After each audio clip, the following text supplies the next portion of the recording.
Comme toutes les années impaires depuis 1993, à pareille époque, la Transat Jacques Vabre fait son retour sur le devant de la scène nautique. Et en 2015, à un peu plus d'un an du Vendée Globe, elle constitue, même si elle est courue en double, un véritable test pour les skippers et la vingtaine de bateaux de la classe IMOCA.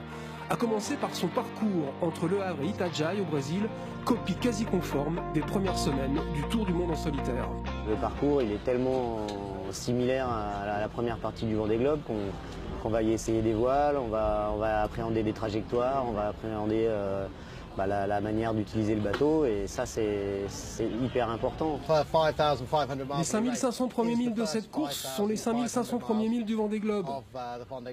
Donc c'est une épreuve importante qui va nous permettre d'apprendre comment le bateau va se comporter sur cette partie du parcours où il se peut qu'un grand nombre de nos concurrents soient contraints à l'abandon avant d'aborder les mers du Sud.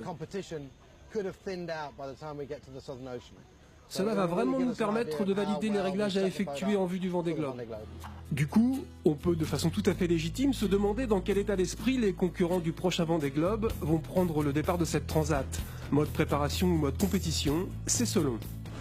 En mode compète quoi, de toute façon dès qu'il y a une ligne de départ, des bateaux autour, il y a le démon de la régate qui se réveille et puis tu serres les dents et tu te dis bon là maintenant faut attaquer. Notre vrai objectif dans le projet c'est le Vendée Globe, donc on y va là sur cette Transat Jacques Vabre dans un vrai objectif de se préparer. En tout cas, moi j'en ai besoin parce que c'est un bateau qu'on a récupéré en début d'année. On a mis à l'eau au mois de juillet, donc assez tard dans la saison. Clairement cette année on vient sur la Transat Jacques Vabre pour faire du sport et pour faire de la performance.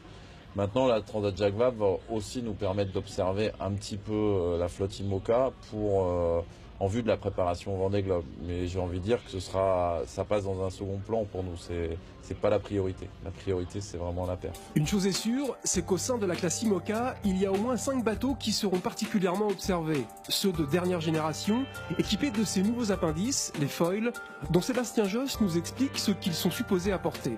Ça a l'intérêt de donner plus de stabilité au bateau à haute vitesse. Ça génère une portance, un effet vers le haut, qui soulage le bateau et qui lui donne de la puissance. Donc un gain de vitesse quand le bateau est soulagé, et on peut gagner 1 à 2 nœuds, donc ça, on parle de 2-3 km/h, mais c'est énorme par rapport à des bateaux qui ne peuvent pas atteindre ces vitesses-là. Seulement voilà, ces nouvelles dérives courbes, surtout efficaces aux allures portantes, ont montré quelques carences dans du vent de face ou par petits temps et n'ont quasiment jamais été éprouvées dans la durée d'une épreuve hauturière.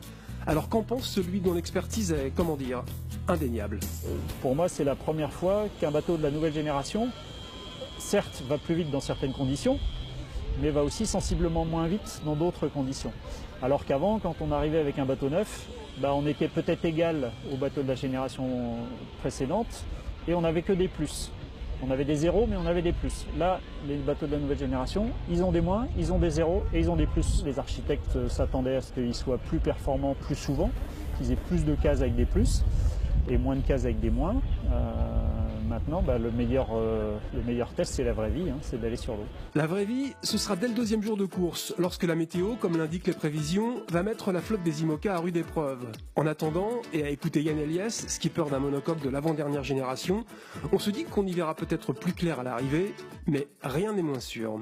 On va avoir un panel de conditions qui vont nous permettre de tirer des enseignements si on a un foiler à l'arrivée, ce qui est pas encore fait. On est à peu près sûr un bateau classique à l'arrivée, un bateau à foil c'est moins sûr, parce que les bateaux sont quand même récents, donc on peut très bien aussi rester dans l'expectative et pas pouvoir tirer l'enseignement. Le départ de la Transat, effectué lui dans un vent extrêmement faible, ne nous a rien enseigné. Les premiers jours de course, eux, pourraient être un peu plus éloquents.